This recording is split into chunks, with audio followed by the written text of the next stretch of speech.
Time now for Take Your Pick. Thanks, all right, here we go. Training camp's abuzz. The New England Patriots have a quarterback battle brewing. Could be the rookie Mac Jones. Could be the vet Cam Newton. Could be a quarterback conundrum. Bill Belichick was asked yesterday about his signal callers, and in pure Belichick style, he cleared everything up perfectly. Take a listen.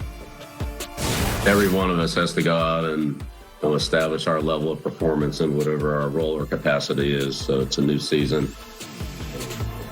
We've done some things in the spring, but this is really the start of football season in terms of the team building part here in training camp. So we all have a lot of work to do. That includes all of us. So until we go out and do anything, then it's pretty much a clean slate. Less of an answer to a question it could not be. Very enlightening. Brandon, who should be the Patriots Week 1 starter? Cam Newton or Mac Jones? Take your pick. All right, so there's going to be a common theme throughout my answers in this block. I'm going to go with the best man. And Coach Belichick is right. This is the start of the season. Show me what you got over the next 4 to 5 weeks. Mac Jones, what's special about Mac Jones? This dude is a coach out there. I talked to Devontae Smith when he was going through his Heisman process and the PR campaign there. And I was like, man, talk to me about this kid. I know about you. I know who you are. He said, Brandon, he's the smartest dude out there. He said, this dude is always 5 to 10 moves ahead of everybody, even the coaches. So that's what you get there. And with Cam Newton, he's not a guy that's going to throw for 4,000, 5,000 yards. Hell, he's only done it 1 year where he threw for 4,000 yards. But what he does give you is he gives you the leadership. He gives you the swag, the flair. He brings up the camaraderie, the energy. And, he's a playmaker. Cam Newton is a playmaker. That guy right there behind Mac Jones, Josh McDaniels, he can get creative with Cam. Cam just has to do a good job of setting protection. He didn't do that well last year. And then also just protecting the ball, making the right throws. That's what Cam Newton needs to do. So the best man will win this job. I'm with Brandon on that. Unless you have a star incumbent, then it's got to be about competition. And we're just getting started, so let the best man win. That said, I'm not loving the way Mac Jones was filling out that jersey. The eye test tells me Cam by a mile. I get it though, Wiles. We used to say that about Tom Brady once upon a time, right? So I'm going to go, though. If I got to pick somebody, I'm picking Cam. I'm picking Cam because he is a leader. We know the players on that roster love him. We know Belichick loves him. And it's always, my common theme, Brandon, through these answers will be, it's always easier to go back to the rookie than to go back to the old guy. If they start Mac Jones and he looks bad through 4 or 5 games, now you got to put Cam Newton in and you mess with Mac's psyche. The fans are in an uproar. Now everybody's wondering, did they make a mistake? Rather, if you start Cam Newton and he struggles early, you can always go to the rookie Mac Jones. So I say start Cam. And Cam did look good last year. They were 2-1, darn near 3-0 before he got COVID. And maybe COVID impacted him, right? Maybe that impacted him a bit. Right. So I'm going to go with Cam. Yeah, so Cam said that COVID didn't impact him physically, but he did get behind in the playbook, and he said it on a great podcast. Let me look it up, House of Athlete. It's good if you listen to it every once in a while. It's fantastic. So I start Cam. About House of Athlete. Oh, geez, I screwed it up. All right, we'll edit it for the re-air. I know it's happening. Okay, so I start Cam. And even if Cam gets benched, he was benched 3 times last year, Brandon. But we were always kind of playing musical chairs of who's coming in. Stidham got a few runs when he missed the game with COVID. Brian Hoyer started, then Hoyer was pulled. Stidham came in.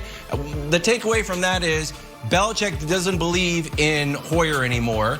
He's just kind of Tom Brady's old backup. And he doesn't really believe in Stidham or he wouldn't have drafted Mac Jones. So I do think that if Cam gets benched, it will be Mac Jones. But I don't rule out Cam starting again. Belichick really likes Cam, and I think he wants to take time and sort of run the Alex Smith Mahomes play with here. Like, let Cam play for as long as possible. Let him play the whole season, because we're about winning. Let Mac Jones sit and see what Cam can deliver. So I'm pro Cam.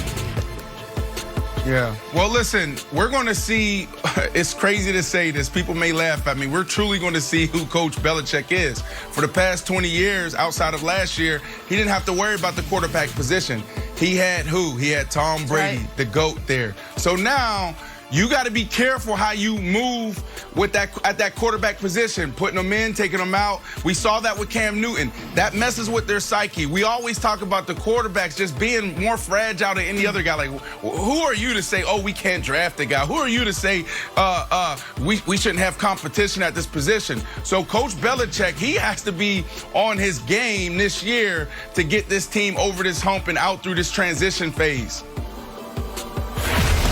A good point, Brandon, about Belichick not having to have made that decision the last couple of years. Head out west to San Francisco now, where camp is opening, but rookie quarterback Trey Lance still unsigned, which means Jimmy Garoppolo remains QB1 for now. His head coach Kyle Shanahan talked about his quarterback yesterday. Take a listen.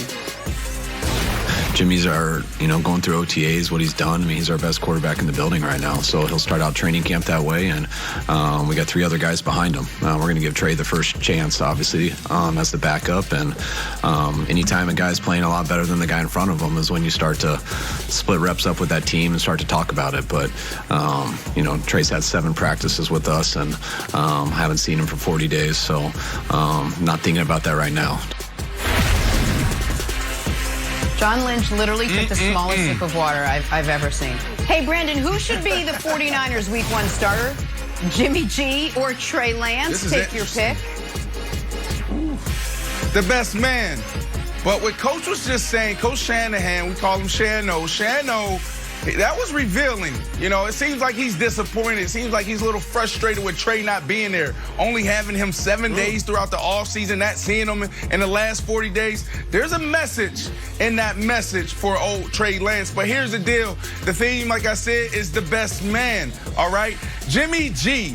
Jimmy G has to do 2 things in hell. We may not see Trey Lance the entire year. All right, and those 2 things are, 1, stay healthy. And the other thing that we haven't talked about and nobody's leaning into it because they're wondering, like, why isn't this working? This was supposed to be the second coming of Brett Favre and all these other great quarterbacks. What's going on with Jimmy G out there in the Bay? Well, he's a little bit of a slow blinker.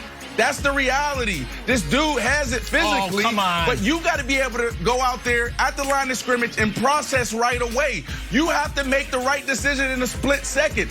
That's the thing that's held Jimmy G back. You got 2 plays at the line of scrimmage in that offense sometimes. Are you going to get them in the right position? Are you going to say, the numbers tell me to do this? That's what Jimmy G needs to do. If he does those 2 things, if he's not a slow blinker, and he also stays healthy, we may not see Trey Lance all year. I'm with you, Brandon. Jimmy G is not necessarily a Pro Bowler or anything like that, or an All-Pro, let me put it that way. But for all his faults, I mean, he needs to throw guys open a little more too, right? We could go there too. But for all his faults, this dude is a winner. There's only one thing that's held him back, despite those things, and it is his health. He is 22-8 with San Francisco over the last 4 years. Guess what those same 49ers are without him? 7-27. So he's taking guys that can't win without him, and he's winning football games. Remember, they were 1-10 when he took over. I get it was in 2017.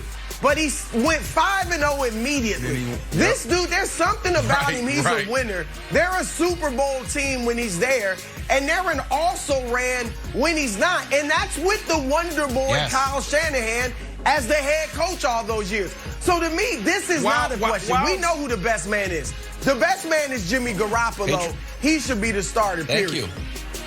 Thank you. Hold on, real quick, Wells, because I know you're about to. No, listen, you're about to bounce off. No, stop it. Because I know exactly where you're going. Then why are they flirting? Why did they flirt with Tom Brady? Why did they flirt with Matt Stafford, huh? That's the one reason, Brandon. You know that he can't stay healthy. That's it. All right, Right. can I throw a wild card in there? I would like to plant a seed. And maybe it grows to be a beautiful flower, but maybe it just dies in the soil. But it's a seed of a take, so I'm planting this seed. What if Aaron Rodgers next year says, you know what? I said it after draft day. San Francisco is always going to be, regret not taking me. Grew up there. I've always wanted to play for the San Francisco 49ers. What if Aaron Rodgers